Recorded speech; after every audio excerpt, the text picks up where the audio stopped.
Hapit moabot sa 60 million pesos ang nadaot nga mga pananom sa 21 ka mga local government units dinhi sa probinsya sa Sugbo tungod sa kakuwang sa uwan ug sa grabing kainit.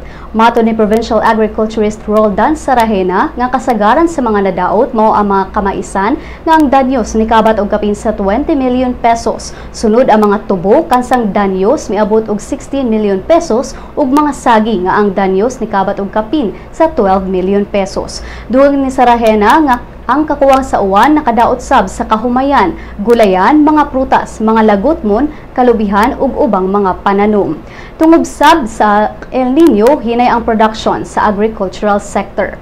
Ug dinhi sa dakbayan sa Sugbo, ang Local Agricultural Office nangayo na og laing 22 million pesos alang sa rainwater catchment facilities ug aron makapalit na sila og mga lubang ug fertilizers aron ihatag sa mga mag-uuma.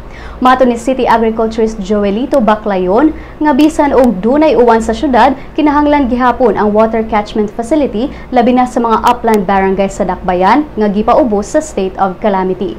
Apan matod ni Emilio Secretaria sa Cebu City Federation of Farmers Organizations nga dapat unta ana-ana ang ilang gi-request nga pasilidad ug kung dili pa kini mabutang karong tuiga ug sunod tuig anaa gihapon ang ting-init, daw pareho ra gihapon problema ang atubangon sa mga mag-uuma.